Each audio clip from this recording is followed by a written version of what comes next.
یہ فلک شگاف نعرے نہ صرف ببل بائی پاس سکر سندھ میں گونج رہے ہیں، وکلا کے زبانی یہ فلک شگاف نعرے بلند رہے ہیں، بلکہ اس قسم کی سچویشن کراچی سے لے کر کشمیر تک ہے۔ نہ صرف سندھ بھر میں کینالز کے ایشو پر لوگ سراپا احتجاج ہیں، وفاق کے خلاف سخت نعرے بازی ہو رہی ہے، بلکہ بلوچستان کی صورتحال اس سے قبل بھی انتہائی خراب ترین، اس سے قبل کے پی کی صورتحال خراب ہے۔ یوں ملک بھر کی صورتحال خراب ہونے کے باوجود ہمیں سمجھ نہیں آ رہی کہ ملک کو چلانے والے جو طاقتور ترین ہیں وہ اسلام آباد میں بیٹھ کر مکہ دکھا کر کہہ رہے ہیں کہ سب ٹھیک ہے اور سب کو سبق سکھائیں گے۔ کس کو آپ سبق سکھائیں گے؟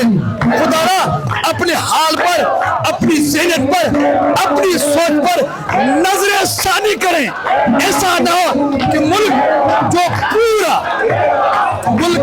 جو ہے انتشار کا شکار ہے، پورا ملک انتشار کا شکار بن چکا ہے، پورے ملک کو مدرسی پاکستان کے خلاف نفرت دلائی جا رہی ہے،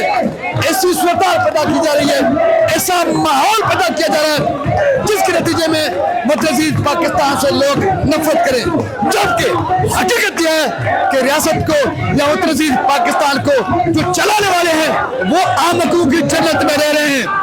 وہ مدہوش ہیں، وہ عقل سے کام لینے کے لیے تیار نہیں۔ میرے وطن کا، میرے ملک کا کوئی قصور نہیں، لیکن طاقتور ترین جو لوگ ہیں جن کے ہاتھ میں ملک کا بھاگ دوڑ ہے، ان کی غلط پالیسیوں، ہٹ درمیوں اور غلط فیصلوں کے نتیجے میں نہ صرف ببل بائی پاس سکر پر اس قسم کے فلک شگاف نعرے بلند ہو رہے ہیں جس میں جنگ کی بات ہو رہی ہے، جنرلوں کے ساتھ، کرنلوں کے ساتھ، میجروں کے ساتھ، ملک کو چلانے والوں کے ساتھ، بلکہ اس قسم کی سچویشن پورے سندھ میں ہے، اس قسم کی بدترین صورتحال پورے بلوچستان میں ہے، اس قسم کے فلک شگاف نعرے، نفرت آمیز نعرے اور جنگ کے اعلان والے نعرے کے پی کے سے بلند ہو رہے ہیں۔ پنجاب میں بھی اس قسم کی صورتحال پائی جا رہی ہے، لیکن اس کے باوجود طاقتور کہہ رہے ہیں سب ٹھیک ہے اور سب کو سبق سکھا کر دم لیں گے۔ میرے خیال میں اس قسم کے احمقانہ، جاہلانہ فیصلوں کے نتیجے میں ملک بہت کچھ کھو چکا ہے اور بہت سارے نقصانات کو فیس کر چکا ہے، مزید بھی ملک کو ہی نقصان کا سامنا کرنا پڑے گا۔ ضرورت اس امر کی ہے کہ ملک کی بھاگ دوڑ کو چلانے والے حکمران جو مدہوش ہیں، جو طاقت کے نشے میں ان کا دماغ کام نہیں کر رہا، فیصلہ در فیصلہ یک کے بعد دیگر جو فیصلے کیے جا رہے ہیں ان میں کہیں پر بھی عقل اور فہم نامی کوئی چیز نظر نہیں آ رہی۔ اس لیے طاقتور ترین اس لیے حکمرانوں جو آپ ملک کا بھاگ دوڑ چلا رہے ہو، ہوش کے ناخن لو. اس سرداری وطن فروش پانی فروش جو اپنوں کا نہ ہوا تو آپ کا کیا ہوگا. اس لیے اس زرداری وطن فروش پانی فروش قوم دشمن ملک دشمن کی باتوں میں مت آئیے. یہ آپ کو بھی لے ڈوبے گا، خود تو ذلیل اور خوار ہو چکا.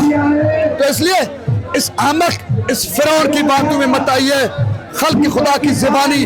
جو سب جنگ کی بات کریں، ان لوگوں کے غصے کو غضب کو سمجھو، کہیں یہ آپ کو اور نتیجے میں وطن عزیز پاکستان کو لے نہ ڈوبے. اس لیے ہمارے ملک پر رحم کرو، خود پر رحم کرو، ہم سب پر رحم کرو. شاید اسی میں آپ کا ذاتی مفاد بھی ہے، کیونکہ جب کچھ نہیں رہے گا تو پھر تم بھی نہیں بچ سکو گے زرداریت کمپنی یا ملک کو چلانے والے جو تم طاقتور. اچھائی، بہتری اور عقل مندانہ فیصلوں کی امید کے ساتھ جو سندھو دریا کے پانی پر ڈاکہ ڈالنے کے لیے جو کینال بنانے کا ڈھنگ رچایا گیا ہے، جو سازش کی گئی ہے، امید ہے کہ اس فیصلے پر نظر ثانی کی جائے گی اور یہ فیصلہ بھی واپس لیا جائے گا. اچھائی بہتری کو کے ساتھ اپنے میزبان سلطانت کو ببر اللہ بائی پاس سکر سے دیجیے اجازت. سندھ سلامت، ساتھ سلامت، پاکستان زندہ باد، سندھو دریا تا قیامت رہے، پائندہ باد.